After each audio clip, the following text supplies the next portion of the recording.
Welcome everyone. Now we get to Greek 112. Then all the centers, if you are watching or listening, um, feel most welcome. Good morning, brothers and sisters, and sister. Welcome to Greek 112. This is actually our second class. We had a class last week where we talked about all the Greek vowels, Greek letters, alpha, beta, gamma, delta, epsilon, zeta, eta, iota, kappa, lambda, mu, nu, xi, whatever, up to omega, all right? So please, I expect you to be up to date and up to standard with that, for you cannot study Greek. That applies to any language. You cannot study any other language unless you know all those consonants and letters and so forth. That's basically the stupid work we have to do as we start learning the language. Okay. What I want to try and do today is to refresh your memory in terms or with regard to the so-called syntax, the structure of the language. How is the language structured? For you to speak in English or for me to be communicating with you now, I am busy picking up things so that they can make sense. And at the end of the day, it ends up as an English language or a Venda language or Tswana or Shona. The syntax deals with the structure. How is the language structured? Okay. And I think it's very, very important to get into this before we go into the Greek language. Let's start from something that we know to something that we do not know. Okay. So basically, this is what we will be doing today. Our study outcomes, we must be able to interpret the syntax of Afrikaans or English sentence. You can put any other languages there. I just gave that as an example. Okay. And please don't, you will get my PowerPoint presentation. Exactly what I'm doing here, you will get that in the system, or I will send it to you. Okay. And then secondly, we must be able to identify and name. Now, this is very, very important. What is that? If you identify something, then I know this is this, and this is not that. That's how identifying is all about. You identify, and you must also name the building blocks. The building blocks of a language, in this case, Afrikaans and English sentences. For instance, you have nouns, you have verbs, you have adjectives, you have adverbs, and so forth in a language. So we must be able to identify all those components and name them. You must be able to say or to tell me what is this and what is that in a sentence. And this is the exercise I am going to do with you today. Right? And I feel that, well, this is a basic stuff. We're going back to grade 10 or so, when we started to unpack the language. Okay. Now, I'm going to give you a sentence. This is a stupid exercise we are doing today. Look at study unit 2A and 2B in your study guide. I have presented it in details, everything in details. I'm just going to pick up some few things and let me refresh your memory in this regard. I'm going to give you a sentence. In the following sentence, I want you to find or identify the verb in the sentence. And if you can, maybe, are you depending on this one? Okay, thank you. The cruel Roman kills the faithful Christian for the Caesar or the Caesar. Look at that sentence. Can you identify the verb for me? Kills. Anybody with a different view? Is it not cruel? No. Are you sure, Pararai? Okay. So there we have our verb, kills. Okay? The Greek language also, you are going to meet verbs. All right? You will get verbs and nouns and adverbs and adjectives and all that. So in that sentence, we have the verb kills. That is our main verb. Now, come on. This will still be the same. The cruel Roman kills the faithful Christian for the Caesar. In Greek, the main verb can stand in any position in the sentence.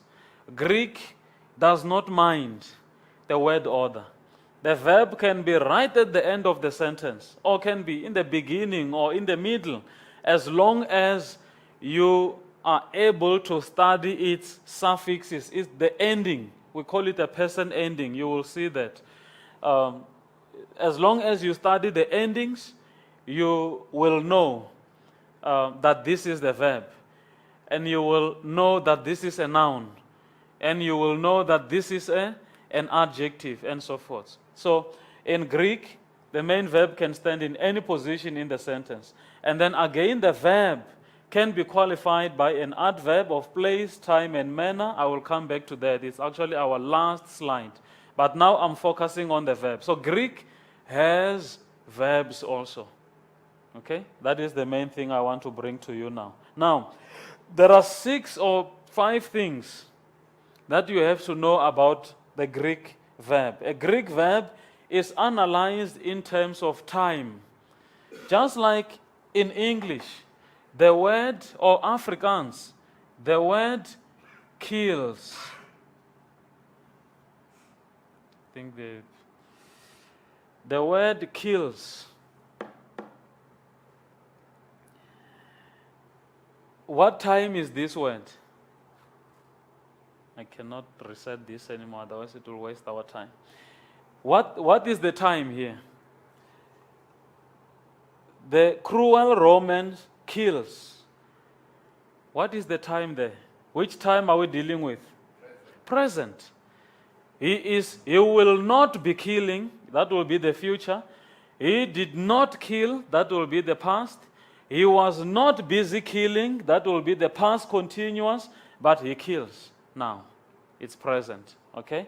And it's indicative. It is a statement made now, and that's what I mean by diathesis. The time, the mode, what is the mode? Is it active or passive?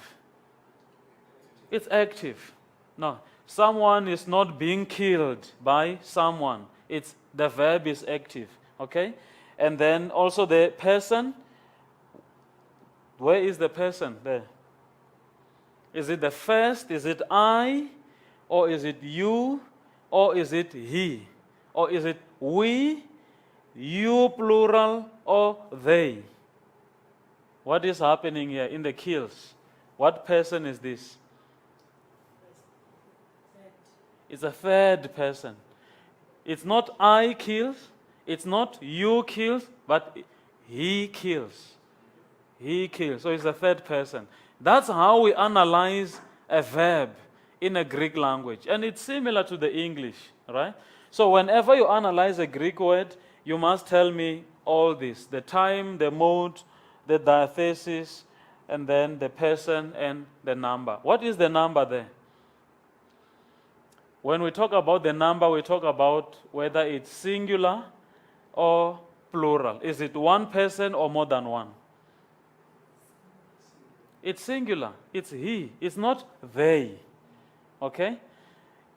The language is a funny thing. We're dealing now with very small things, and we mustn't make a mistake of overlooking those things. They are very, very important. Okay? So that's how you are going to analyze Greek words. think I'm running into trouble with this thing.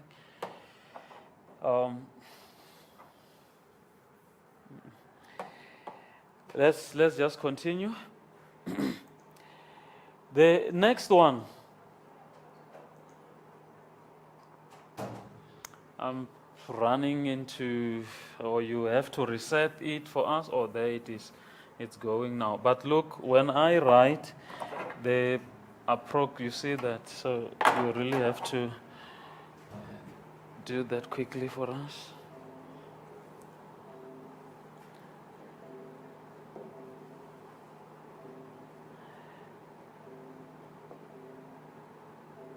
Good.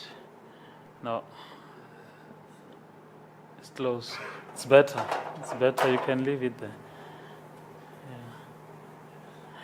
It's better. We will make it with it. Yeah. Okay. Thanks. And then okay, that's how we analyze the Greek verbs. Now I want you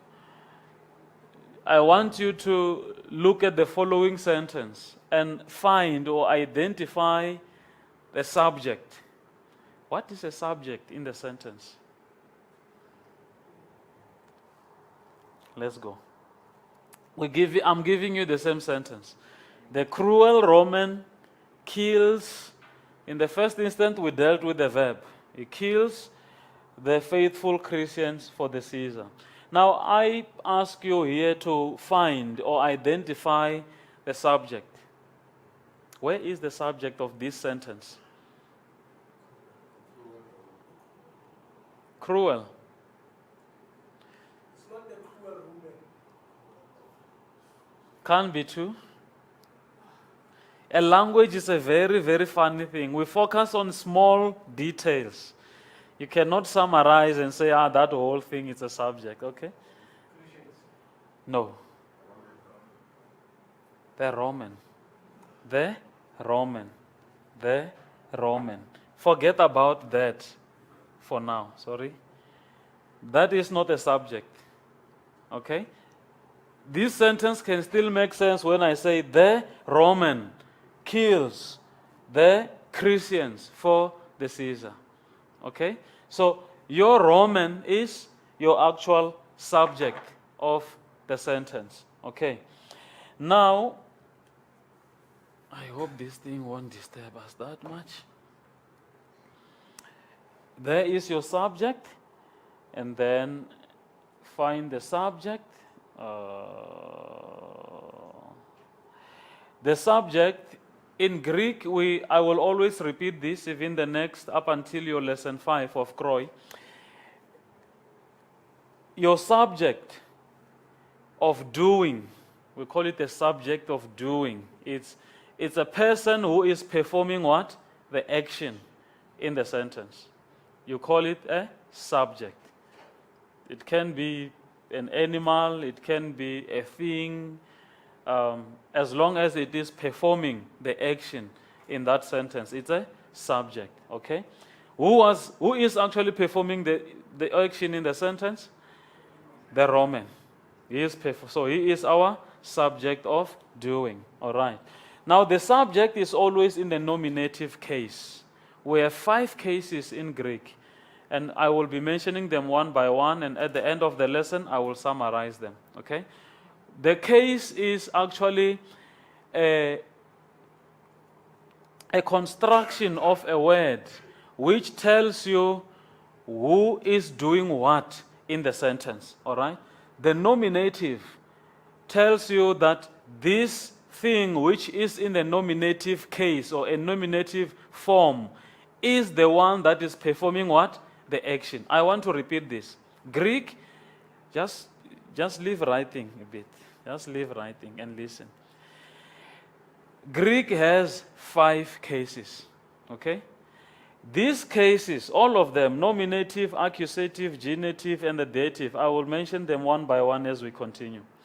These cases tells you who is doing what in the sentence. You understand that? How are you going to identify it or to know that? You look at the ending of the word. I will give you an example. So a case is a kind of a phenomenon of a construction whereby you will be told, or the word itself, or that noun itself, you look at its ending, it will tell you, I am doing an action. And the other one will stand there and say, I am the indirect object, because I am a dative. I am performing an action because I am in the nominative case. Okay. For now, I only want you to know the names of the cases. The first one being the nominative. The nominative is related to what? The subject of the sentence. Did you get that? Okay, good. Sometimes the nominative is in the main verb. In this case, we can find it in the expression, he kills. You can still make a sentence without mentioning the Roman here. You can still make a sense of this sentence without mentioning Roman. He kills the Christians for the Caesar. Our sentence still makes sense without even knowing whether it's the Roman or what, right? So the subject is actually found in the verb. That is how it works also in Greek. If I have a word in Greek, a verb,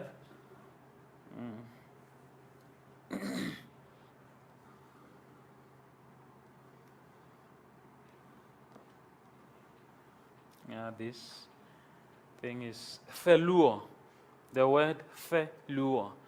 That is a theta, epsilon, lambda, and the omega. Thelua, thelua, thelua. This omega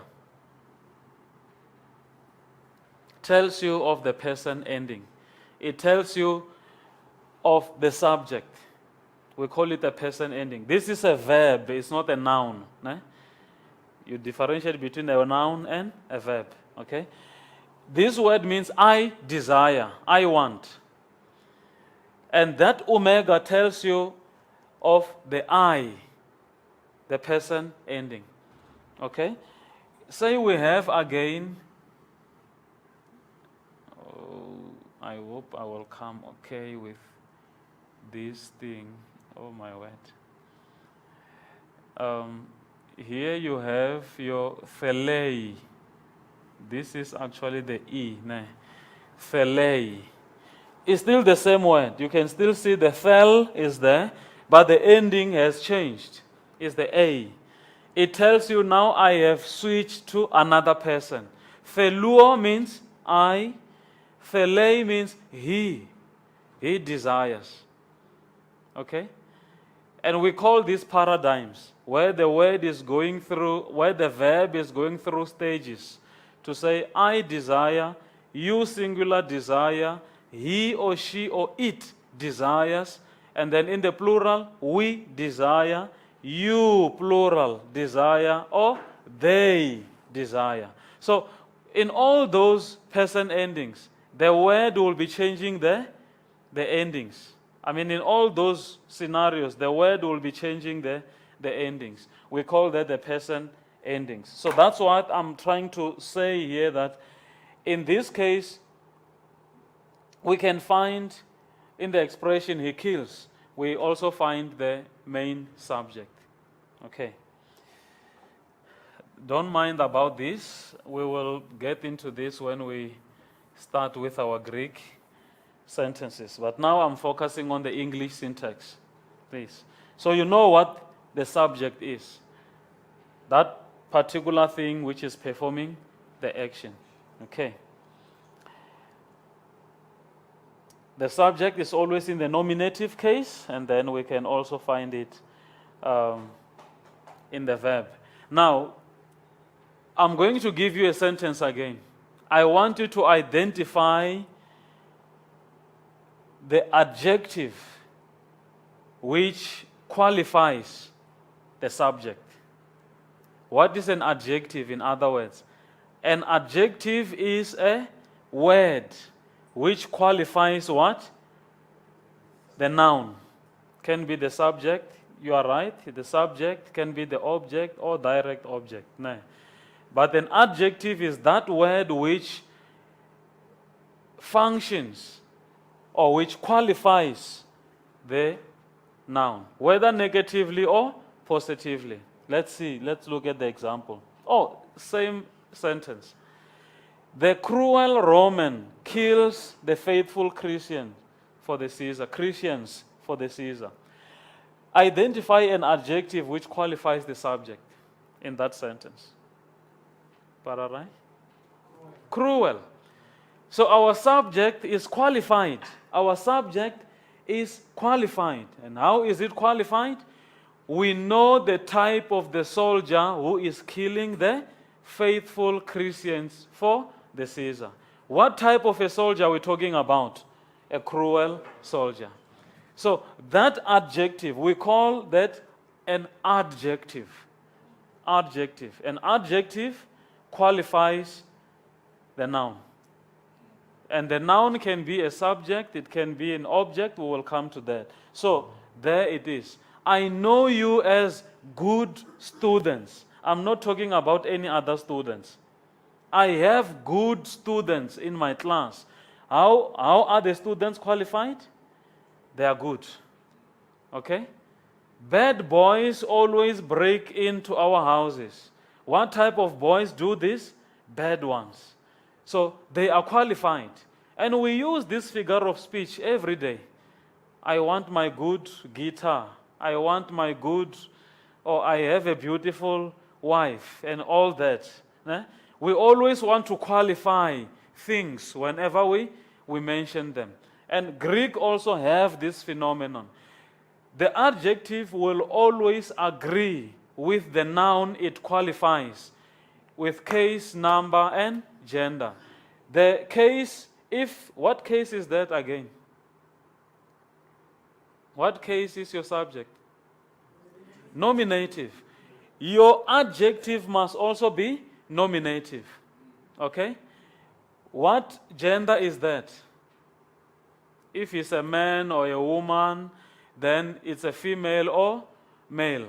Masculine or feminine. Okay? Your adjective, the adjective which qualifies that, must always agree with case, number, and gender. If your subject is singular, then your adjective must also be singular. If it's a female, then it must also be feminine. And all that. Okay. So there is your adjective. Identify the adjective which qualifies that, and then we have it, the cruel Romans. I want to give you this sentence again. The subject can be qualified by an adjective in two ways, namely, attributively, that is before the cruel soldier. The cruel soldier. I just want to make a summary of this because it's something you're going to learn in the next study unit. The subject is qualified by cruel in two ways. In this case, is attributively. If I say, the good boy, that is an attributive construction. It's just like the cruel soldier. It's attributive. But then the predicate is also indicated by the is. If I say, the Roman is cruel, or the cruel Roman. The other one is attributively, and the other one is predicatively. We will still talk about this more as we continue. I'm just introducing this. So, I'm emphasizing this because in Greek we have a way of writing it. And if you put it the other way around, then it changes the translation. If we do the Bible translation. And I hope maybe this will give me a quick, Theos, I'm always giving this example. Ho Theos kalos. There is your adjective. What does it mean? Good. Kalos means good. Okay? God Good. How do you translate it? You can also have this, ho Carlos Feos.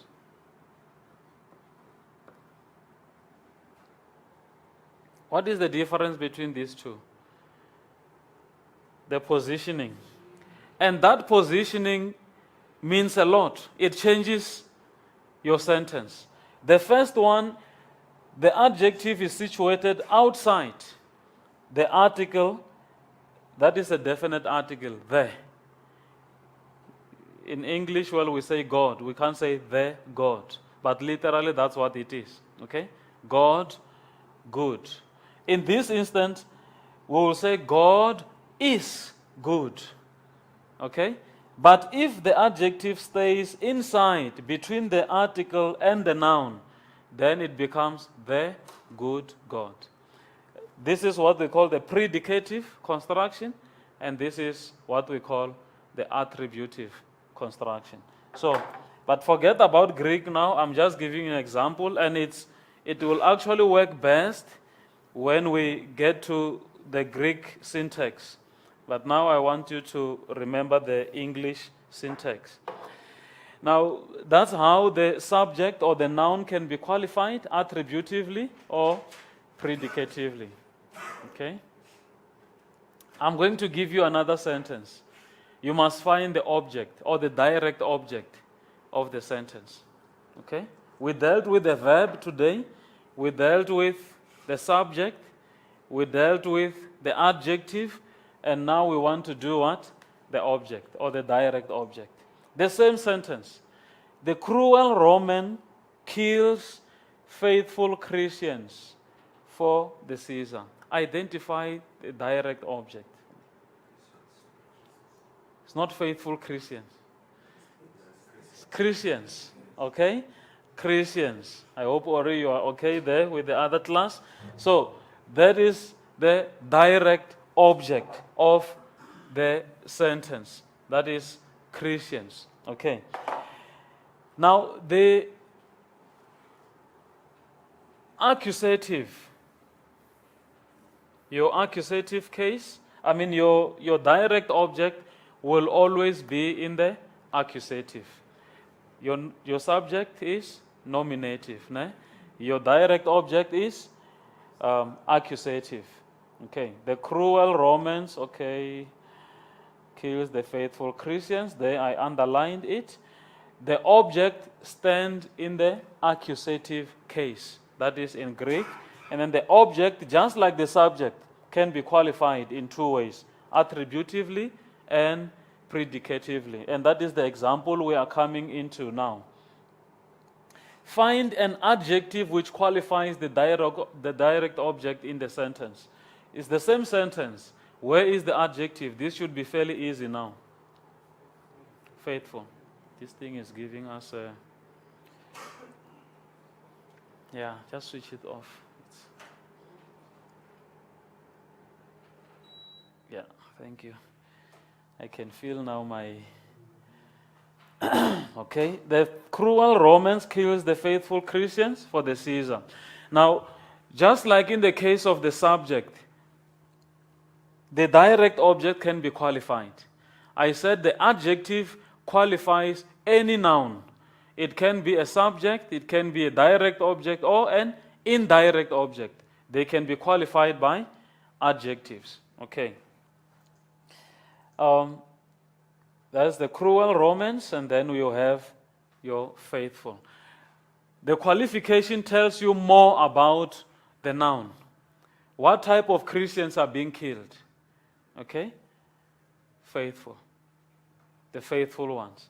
And in this kind of dealing with the language, this will be very, very helpful in your analysis or whatever of Greek language.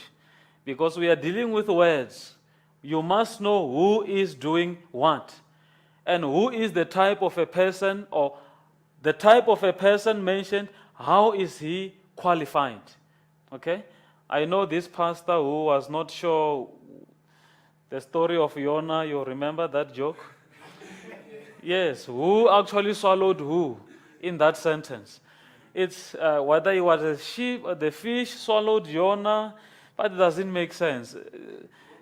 Jonah swallowed the fish, and they just say, well, go and make your research. But there was something of swallowing each other in that text. So that comes from your study of language. If you study the text, then you know who is the subject and who is the object, who did what to who.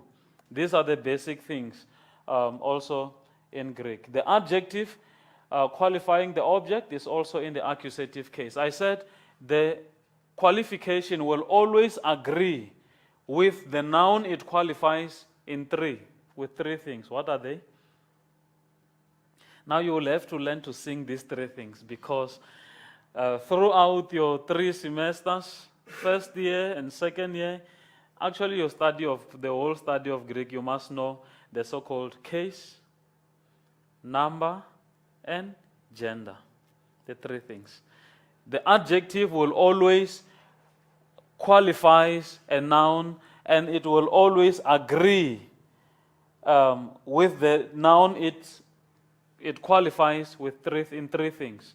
Case, if it's nominative, it must be nominative also. If it's accusative, it must be accusative. Number, singular, plural, and gender, whether it's female or, in Afrikaans it's mannelijk and vrouwelijk, but in English we call it masculine or feminine. Okay, so in 3 things they will agree. Let's finish up. The adjective qualifying the object is also in the accusative case. I'm giving you a sentence again. I want you to identify the indirect object. What is the difference between the direct object and an indirect object? Anyone with an idea? The difference between the direct object en de indirect object. Afrikaans klas, kom nou sê vir my, wat is die verskil tussen die directe, is dit die onderwerp, en die, Ori, just correct me, and the indirect object. You can just switch on your mic and tell me what is the difference. Any one of you?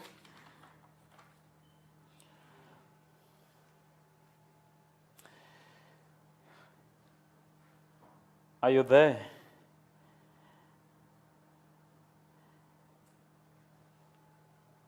Afrikaans class, I want to know what is the difference between the direct object and the indirect object.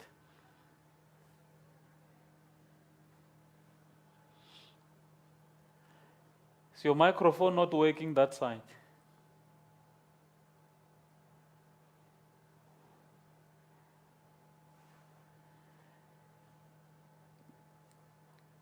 Christo, just make sure on the room if the microphone is working, because I don't want to leave them behind.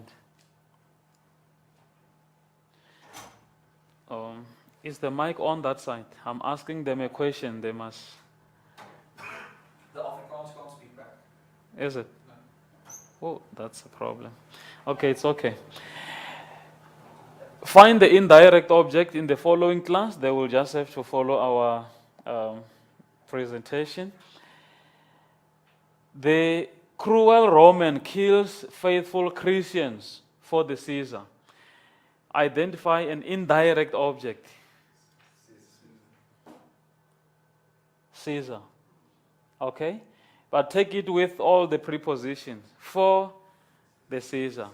Okay? He is not feeling the pain.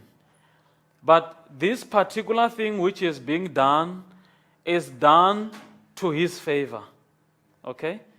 If I kick the ball, Christo kicks the ball to Sylvia. Who is the subject? Christo is doing the work. He is performing an action. And who is feeling the pain? Who is the direct object? The ball.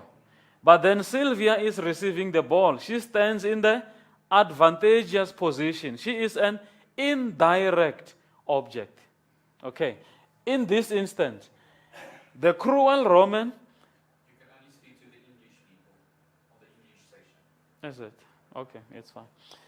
The cruel Romans kills the faithful Christians for the Caesar. Now, the Christians are feeling the pain. They are the accusative case. The Roman is the nominative case. And then the indirect object is what we call the dative case. There is for the Caesar. The indirect object stands in the dative case. The dative case can also be qualified attributively or predicatively. Okay? That's every noun can be qualified attributively or predicatively. Okay, there we have it, and there we have it. Find an adverb in the sentence. This will be the last one. What is an adverb? Ek dink in Afrikaans is die bywoord. Wat is 'n bywoord? Dis die vraag wat ek vra. That is the question I am asking. What is an adverb? Mr. my guys. What do you see in this verb? An adverb. It's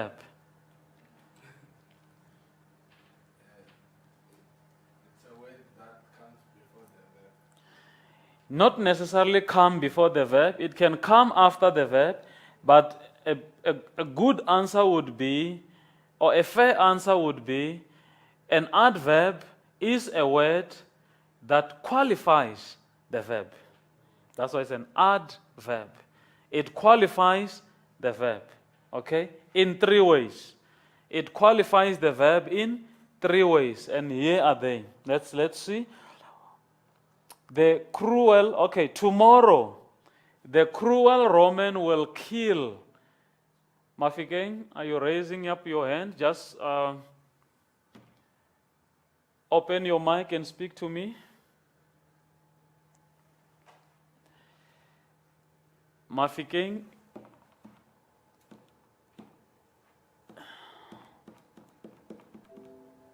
Come on.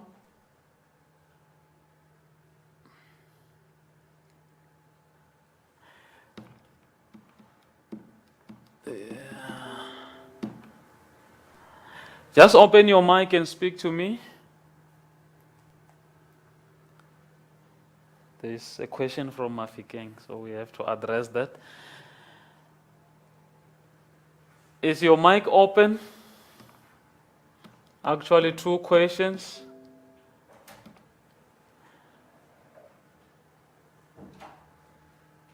Just open the mic and speak to you. But the configuration of this, they must just open your mic. Speak to you, that's all. Yeah. Or I don't have to touch anything You don't here. have to touch anything. Okay, fine. I think there were 2 hands raised. Just go to your microphone, open your microphone and speak to me. Okay, Mafikeng, your mic is open. Just speak to me.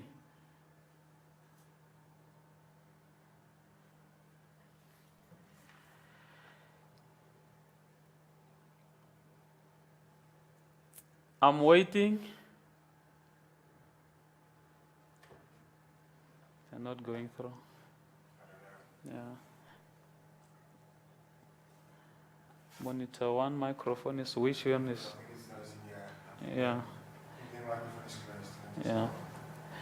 Can I see the signal again, Mafikeng? And the other, I can't remember who was that. Mafikeng, this is the technical team. Can you just please open your mic?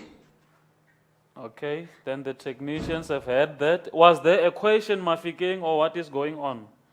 Otherwise, you can type the question, Mafikeng.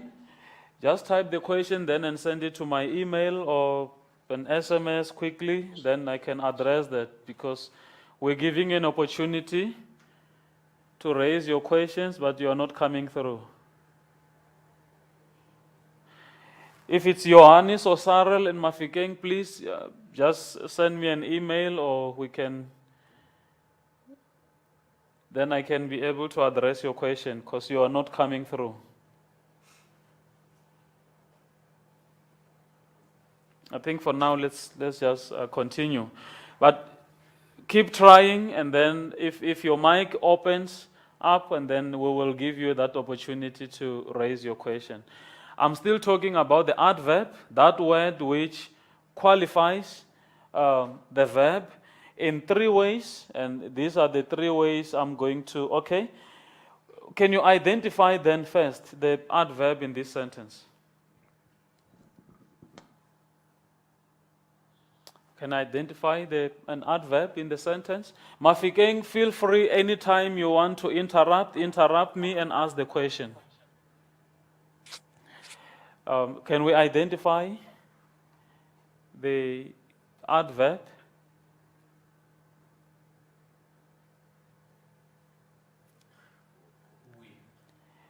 No, it's not. Where is the adverb in the sentence?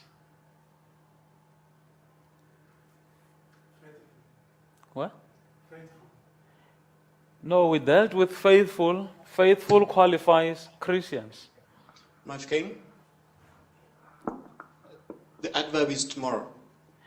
Oh, thank you so much, Mafikeng. Now you're coming through. Please keep it that way. Don't close that mic anymore. You look at this sentence. Tomorrow the cruel Roman will kill faithful Christians. Now, tomorrow is there to tell you more about the verb.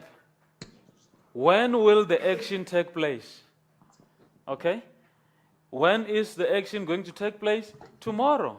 That's your adverb. Okay? And we call that an adverb of time. I will still mention the two other possibilities. Sorry for that. Let's go back to that slide. I think I did not include it. I will just mention it to you. Come on. Tomorrow, the action will happen tomorrow. But again, an adverb can be an adverb of place. The action where. You understand? The action where. And then, or the place where the action will take place. And then the place or the time when the action will take place. And also it can be the manner at which the action will be done. We are going to study very hard. Okay? Very hard, or greatly, or excellently, or poorly tells you more about how you are going to study. It's an adverb also of manner. You understand that? So the adverb can qualify a verb in three ways. It can be in time, manner, and place. Okay. So all these facets of the language, all these aspects of the language are very, very important, my brothers and sisters and all our colleagues out there. We have to start with what we know as we project to something that we do not know. And everything I have indicated here today, you are basically going to get that in the study of the Greek language. We have all the verbs, we have all the subjects, and then the direct object, and the adjectives, and the adverbs, and so forth. I forgot something in there, but we will get that in lesson 4. I've mentioned like 5 cases, and please just write them down for me as a way of introduction to my next lesson next week. You are going to kind of perfect this. One is the nominative case. It goes with the subject. Secondly is the accusative case. I have mentioned it. It identifies the direct object in the sentence. And then we dealt with the dative case, which identifies the indirect object in the sentence. And then we have the so-called the genitive case.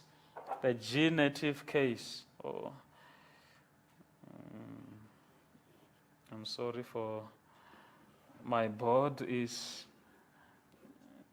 giving me kind of I'm not sure if you will say genitive case. The board is not so nice today. I'm struggling with it. The genitive case, it actually shows you the possession, the genitive, the possession, or the source, or the relation. This is a good introduction for our next class. Don't worry about that now. I just want to mention them because they are very, very important. And the fifth one, we call it a vocative case.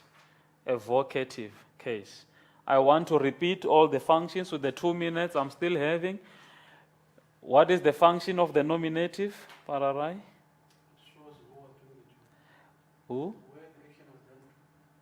No. The person performing the action. It's the subject. Nominative, the subject of the sentence. Mafikeng, since I saw you are on the line, the accusative case, what does it function? What does it tell you more about?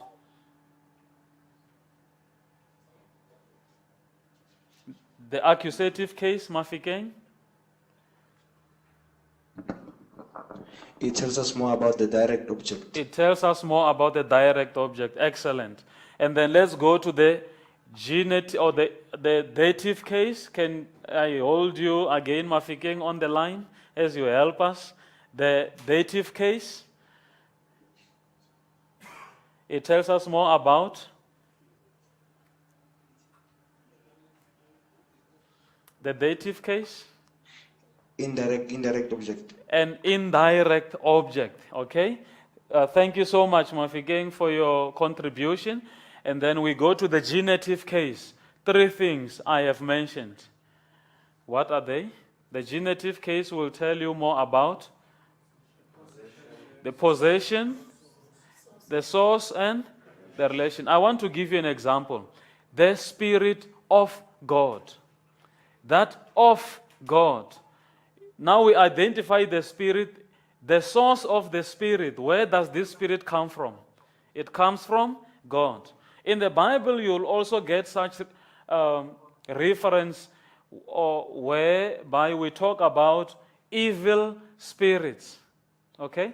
Spirits from the evil one. Their source is not from God. We know the source, where it comes from. And then the possession. The car of mine, my car. I own it, I possess it. That's why I talk about possession, okay? And then that is the possession, and then the source. And what is the third one? The relation. The sister of mine. How am I related to the sister?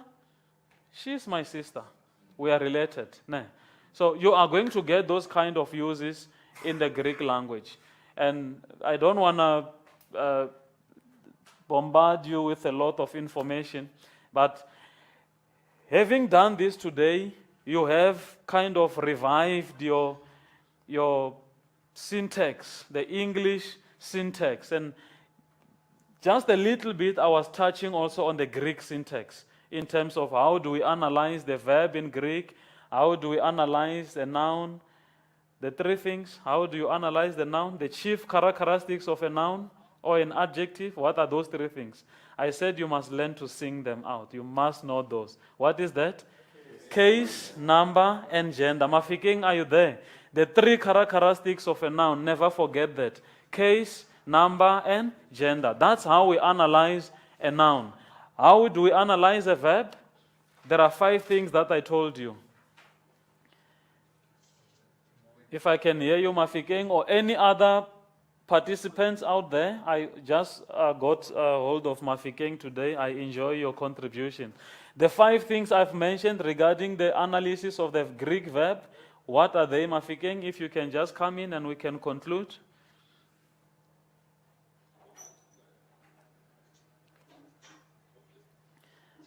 Mafikeng, 5 things. How do we analyze a verb?